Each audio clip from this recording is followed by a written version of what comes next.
Trecho do livro A Revolta da Vacina, de Nicolau Sevicenko. Nos 3 dias seguintes, a rebelião ganharia um vigor inimaginável, prorrompendo a legião dos amotinados numa fúria incontível contra praticamente todos os veículos que se encontravam nas ruas centrais da cidade, destruindo todas as lâmpadas de iluminação pública, arrancando os calçamentos das ruas em que eram erguidas verdadeiras redes de barricadas e trincheiras interligadas, assaltando delegacias e repartições públicas, redistribuindo armas, querosene e dinamite roubados da polícia ou das casas de comércio, mas não raras vezes presenteados pelos próprios pequenos lojistas que colaboravam ativamente com o movimento.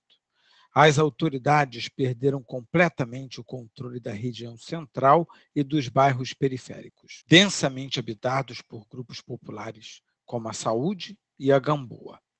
As tropas eram sumariamente expulsas dessas regiões, por mais que as assaltassem armadas até os dentes e em perfeita ordem unida.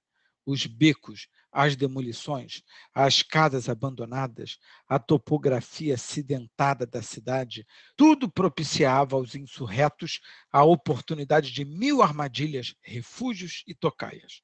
O governo, submerso no caos da desordem, lançou mão de todos os recursos imediatamente disponíveis para a repressão. Como a força policial não dava conta da situação, passou a solicitar todos os reforços que pôde das tropas do Exército e da Marinha. Não foi suficiente. Precisou chamar unidades do Exército acantoadas em regiões limítrofes, fluminenses, mineiras e paulistas. Ainda assim não bastou. Teve que armar toda a corporação dos bombeiros e investi-la na refrega. Mas a resistência era tanta que teve que apelar para recursos ainda mais extremados. Determinou o bombardeio de bairros e regiões costeiras através de suas embarcações de guerra. Por último, convocou a Guarda Nacional. Só pelo concerto inusitado dessa espantosa massa de forças repressivas pôde o governo, aos poucos e com extrema dificuldade, sufocar a insurreição. Para se ter uma imagem mais viva e mais concreta dessas agitações, tomemos o testemunho de Sertório de Castro, que era então o jornalista encarregado de cobrir os tumultos para o Jornal do Comércio, órgão conservador e pró-governista. A citação talvez seja um pouco longa, mas consegue recriar a atmosfera de tensão, o impacto da força inesperada do motim e a tragédia profunda das violências, com o vício de uma testemunha participante. Abre aspas. Mas os tumultos iniciavam-se ainda cedo e com um caráter ainda mais alarmante. Naquele dia de repouso, domingo, dia 12 às 14 horas, estava literalmente tomada pela multidão exaltada a Praça Tiradentes. Em vão, tentavam as autoridades e as patrulhas convencê-la de que deveria dispersar. É que estava anunciada para aquela hora, no gabinete do ministro da Justiça, uma reunião da comissão incumbida de assentar nas bases o regulamento da vacina obrigatória. Crescia o movimento minuto a minuto, temendo-se acontecimentos graves. Vinha nessa ocasião da Rua do Lavradio, num carro aberto ladeado pelo comandante da brigada policial, o chefe de polícia. Escoltava o veículo um piquete de cavalaria e contornava a praça quando, ao passar em frente à Maison Moderne, rompeu intensa assoada. O carro começou a ser apedrejado. Cardoso de Castro, desassombradamente, de pé no veículo, ordenou, num gesto resoluto e enérgico, que o piquete carregasse. Os soldados de lança em riste avançaram contra a multidão. Outra força prestada no lado oposto recebeu ordem idêntica.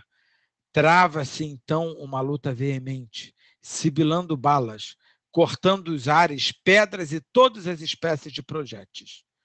Novos reforços acudiam tumultuosamente entrando na refrega. A praça foi evacuada, mas o que ali se desenrolava era uma cena de franca revolução. O povo reagia ferozmente a tiros e pedradas, fugindo, recuando, avançando de novo, caindo ferido, tombando mortos. Todas as entradas de ruas que desembocavam na praça foram ocupadas pela força. A praça estava sitiada, vendo-se no centro apenas os pequenos grupos de autoridades. De uma das janelas da Secretaria de Justiça, o general Piragibe dava ordens à força. A multidão fora se refugiar na Rua do Sacramento, onde havia casas em ruínas, montões de madeira e de pedras, início das obras da futura Avenida Passos. Do restaurante Critério e de quase todas as casas daquele trecho onde avultavam as proporções da luta, eram desfechados tiros e arremessados garrafas, pratos, copos, calhaus e pedaços de madeira, sobre a força em constantes movimentos. Compacta, fremente, a multidão vaiava o governo, a polícia, aclamando o exército. O chefe de polícia ordenou que a força avançasse para desalojar os amotinados daquela via pública, onde já se erguiam trincheiras e barricadas. Rompeu a cavalaria galope, descarregando clavinotes, empaldeirando quantos fugitivos alcançava. Descargas cerradas atroavam os ares, tombando vítimas sem contas. Um menino caía morto na calçada do Tesouro. Toda a rua estava cheia de manchas de sangue. Por trás de um montão de paralelepípedos e madeiras, um grupo resistia em prodígios de coragem, tornando-se invencível a barreira que encontrava a força no trecho compreendido entre as ruas do Hospício, atual Buenos Aires, e a Marechal Floriano Peixoto, a atual Avenida Floriano Peixoto. Os combustores de iluminação pública, as vidraças do tesouro de outras casas eram espatifados a pedradas. Os bondes eram virados, arrebentados e incendiados uns, atravessados outros ao longo da rua para servirem de trincheiras. Outros veículos, carroças, tílbures, carros de praça, aumentavam as barricadas. Generalizava-se o tumulto, reproduzindo-se as mesmas cenas em quase todas as ruas centrais, como em vários bairros. Ouviam-se em toda parte descargas atroadoras. No Largo de São Francisco, na Rua dos Andradas, Teatro, 7 de Setembro e Assembleia, ardiam fogueiras simultâneas, alimentadas pelos bondes sobre os quais eram esvaziadas latas de querosene. Caía tragicamente a noite. Dos sobrados da Rua de São Jorge, a atual Rua Gonçalves Ledos, estreita e sem campo para a liberdade de movimentos da força, armas certeiras despejavam tiros sobre estas. O general Piragibe desceu nessa ocasião, 6h, dia 13, da Secretaria de Justiça e, postando-se à frente de uma força de infantaria e cavalaria, ordenou-lhe que avançasse sobre aquela via pública. Descarregando suas armas à meia luz crepuscular, avançavam os soldados, debaixo de uma chuva de bala. O terrível reduto foi, afinal, abandonado pelos amotinados. Simultaneamente, travava-se um vivo tiroteio na Rua Senhor dos Passos, quando grupos alucinados, munidos de ferros e paus, quebravam um a um os combustores da iluminação pública.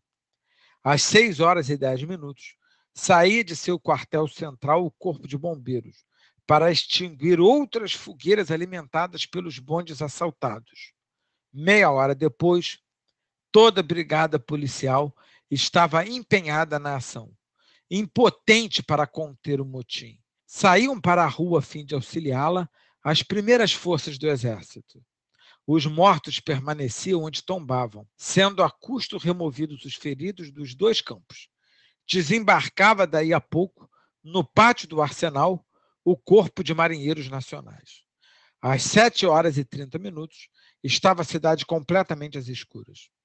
No meio da treva, travavam-se lutas sangrentas entre a força e a turba. No Largo da Carioca e na rua, a atual Avenida 13 de Maio, todos os bondes que ali haviam chegado até aquela hora tinham sido virados e incendiados. Na Praça 11 de Junho, ardiam 5 desses veículos ao mesmo tempo.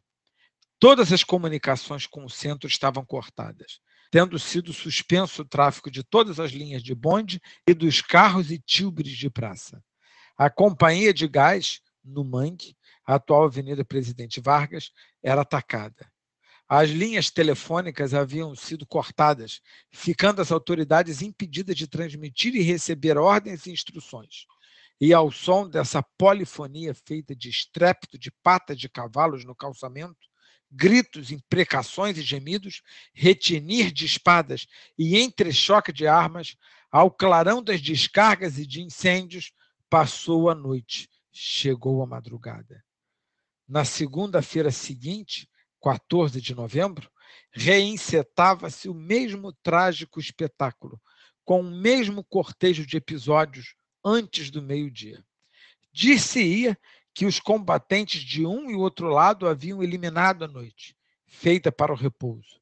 Desde cedo, estavam convulsionados a Praça 11 de Junho e todo o bairro da Cidade Nova. Todas as ruas centrais apresentavam os aspectos de um campo de batalha, coberta de destroços, postes virados, paralelepípedos revolvidos, restos de bondes quebrados e incendiados, vidros espatifados, latas, madeiras. Os poucos combustores que restavam de pé iam sendo destruídos. Não trafegava um único veículo em toda a cidade. Do alto de uma casa da esquina da Rua do Hospício, com a regente, a atual regente Padre Feijó, a figura sinistra de um preto ceifava os soldados a tiros certeiros, até que dali derribou uma bala de carabina que lhe varou o crânio.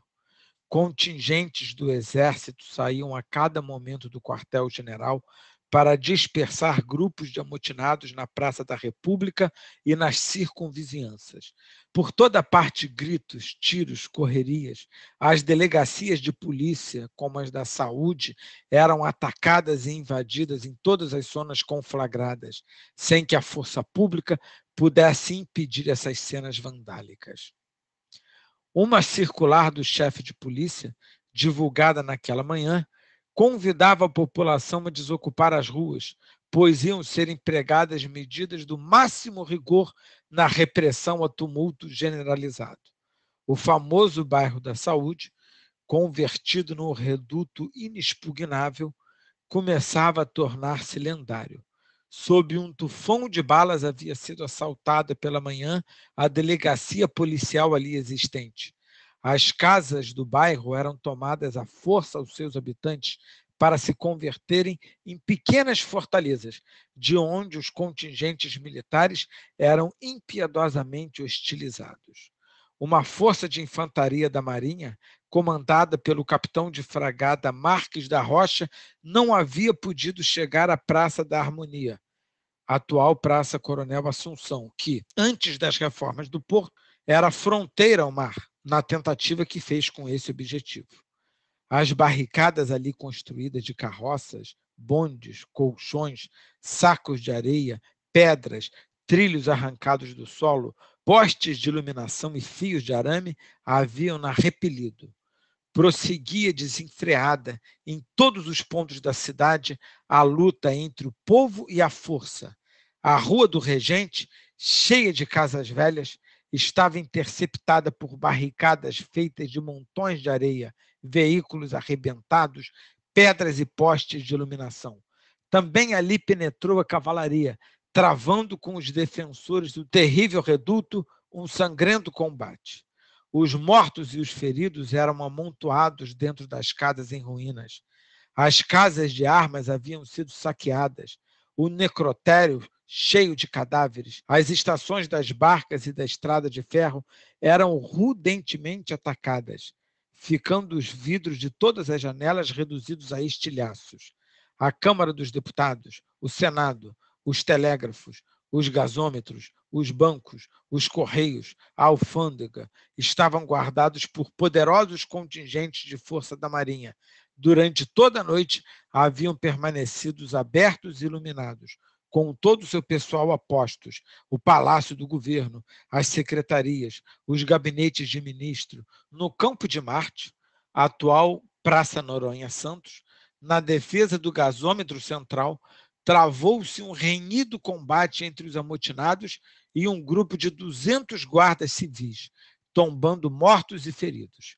Os carros da empresa funerária viam-se impedidos de sair para recolher os cadáveres, temendo os assaltos que sofriam indistintamente todos os veículos. Para realizarem o triste serviço, era cada um escoltado por numerosos contingentes de cavalaria. À noite, uma força de cavalaria comandada pelo tenente-coronel Ribeiro da Costa ia à rua Frei Caneca proceder a um perigoso reconhecimento. À chegada da barca de Petrópolis, um grupo de mais de 2.000 pessoas atacava a estação da Prainha, quebrando vidros, relógios, bancos, tudo destruindo. Para saber mais, leia o livro.